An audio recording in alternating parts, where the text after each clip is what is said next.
Well, today we're going to talk about some food preps. And what we're going to talk about is somebody starting out. This is a phrase coined by Karen Hood, a friend of mine from Survival.com. Hood's Woods, you may know her from there. It was Ron and Karen Hood before Ron passed away. Karen's continuing on doing things. And Karen phrased this, or coined this phrase, should I say, years ago in a few videos she had. She called it copy canning. Now, what is copy canning? Well, not all the time do you buy things in bulk when you're beginning your preps or starting to save up for, the end of the world as we know it or whatever else, or, hurricanes, tornadoes, or just putting back food. So you don't have to necessarily prep for an emergency. Maybe you just like to build up a food stock in your house, well, at which point you can copy can. Now, what is copy canning? Well, that's real simple. We use green beans as a, because I have a bunch of them right here, we're going to use green beans today, but basically when you copy can, you try something, you decide, oh, I like this kind of green bean. Well, that's good, I think I'll get some more of these. So, you buy a can of green beans and you eat them. Now they're gone. Okay? So next time you go to the store, instead of buying another can of green beans, you buy 2 cans of green beans. Okay? Now, when we go to the store and we buy green beans, or any food, we take a black magic marker and we put the date on the top of the food. Now, why would we do that? Well, that's simple. If you're looking at it, you need to know what it is, and when you see it, you see the front, you tell what it is, green beans, but you want to know how old they are, you just look at the top, it tells you how old. So when you go to the store and you buy your 2 cans of green beans, you put them on your shelf. Well, then you eat a can. Now you're going to go to the store again. When you go to the store again,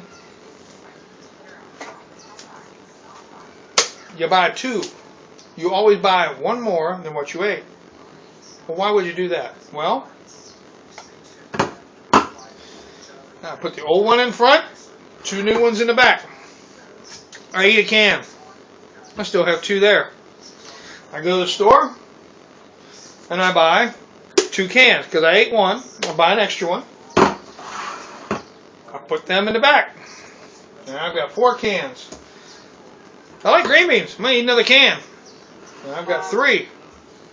Go to the store, buy 2 cans.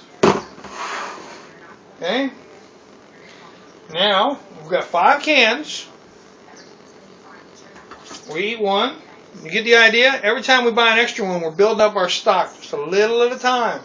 Just a few pennies. Maybe you're getting these 2 for $1. Maybe you're getting them 29 cents a piece. Who knows? But the old ones are in the front. You keep putting the new ones in the back. Sometimes you might have to reach over, put the new ones in the back, or stack the old ones on top of the new ones. Whatever you got to do. Maybe you get lucky and you buy one of those things that rolls out this way, and like pop cans. You can use those for these kind of cans also, and all your stuff will roll out the front.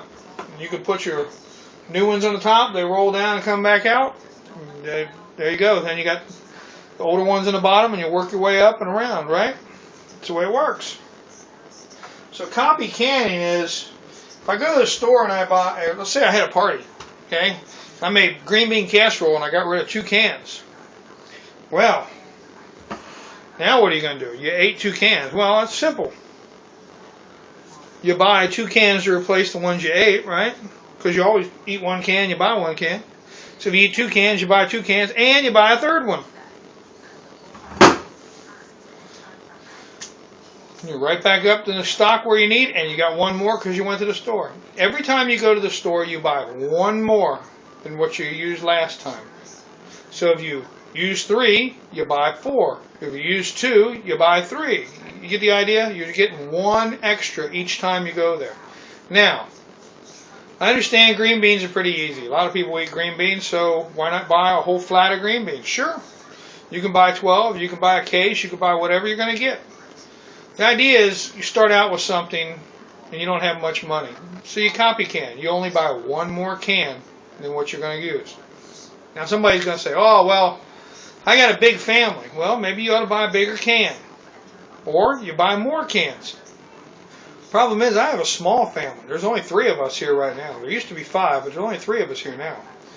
So if I have a big number 10 can of something, chances are I'm going to have to find another way to freeze or dehydrate or, put that in another container and save it for a later day, because number 10 can, you go out and you buy your emergency food and you buy all these big number 10 cans, you might not get to eat it all before it goes bad. And that would be a waste of money right there.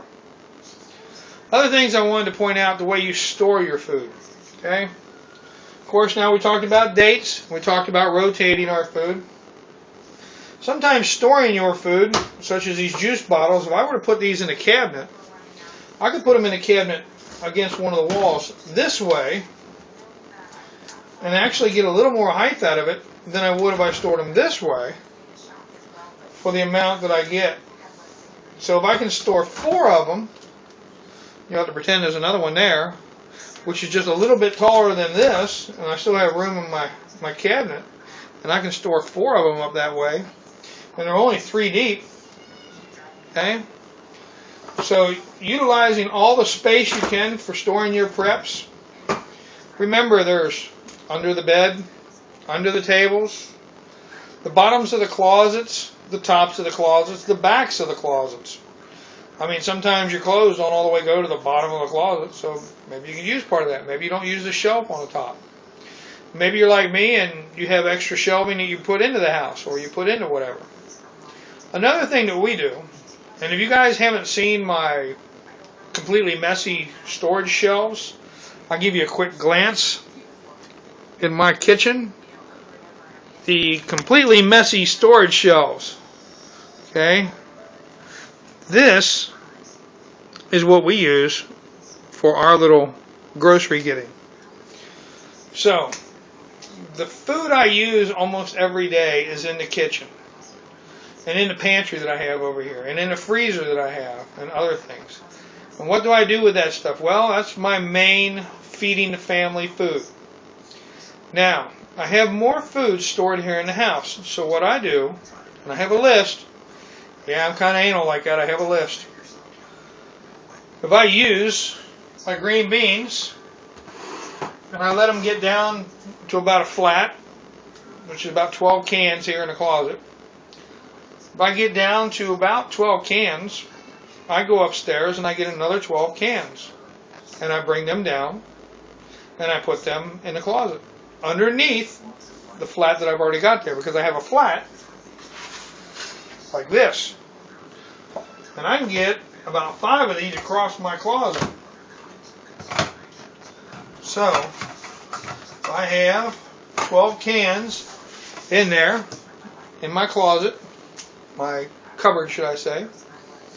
And on the one shelf I can get about 5 of these flats. Well, I can stack another one on top. Actually, I can stack 2 on top in the way I have my shelf set up. So when I get down to 1 flat, I bring a new flat in, I put it on the bottom, and I put the old ones on top so that they're easier to get at. Then when I go to the store, I resupply the other area in my house. Okay? So I resupply my little store here. And then when I run out of things, I go to my little store, which is my house and one other part of my house, and I get my foods and I supply it here, and then I realize what I have to buy. Doing it that way, I know that if I can go down, and we have an Aldi's here, which is inexpensive stuff, and I hit Aldi's, I can get these for sometimes 27, 29 cents a can.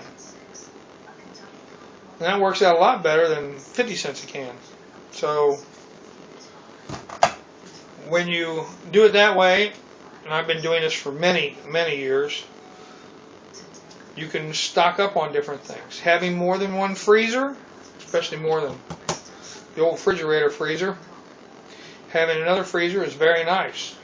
You have to build into this stuff slowly. I don't expect you to take $1,000 and run out and buy a freezer and a bunch of food all at the same time. You don't have to do that. You go to the store and you catch chicken on sale, whole chicken. I normally buy whole chickens, and I learned a long time ago how to cut up a chicken and do it myself. How to debone a chicken, how to fillet the breast out, all that good stuff without bones. All those things I can learn. You can look them up on YouTube. It will save you a lot of money in the long run. So, buying your ground beef in larger bulk and other things like that, depending on what kind of beef you get, what kind of ground beef you buy, and other things that you intend to eat. The biggest part I can tell you is store what you eat and eat what you store. Nobody here in the house usually eats artichoke hearts. I don't buy them. Now, the wife and the kid, they like beets. I'm not really a beet fan, but we supply beets for them. They're not really big green bean fans, so the green beans are for me. So when they have beets, I have green beans. Works out that way for us.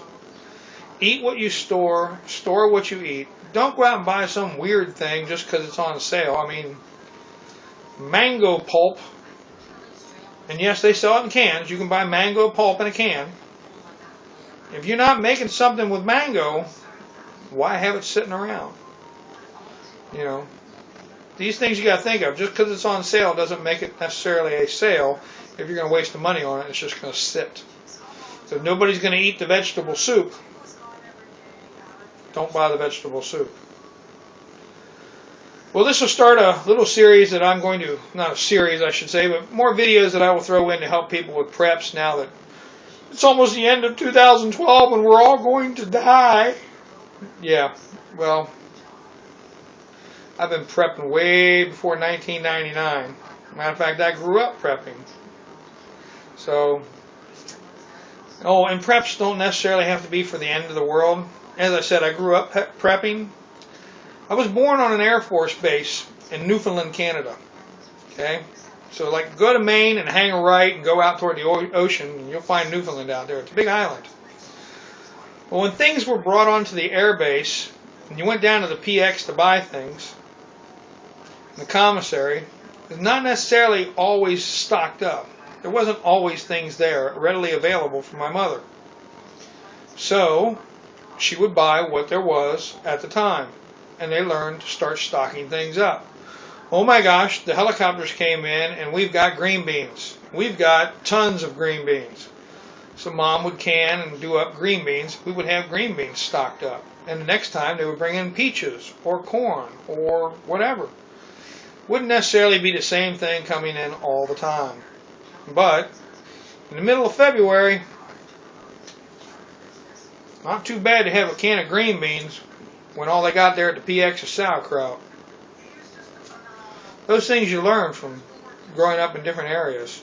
So when it's on sale, you can get it, and you don't necessarily have to buy it all in bulk. Remember, put your dates on top of your cans. Okay? Date your cans. Rotate your cans. Rotate everything, date everything. Alright, I'll catch you on another one. Y'all have a good night.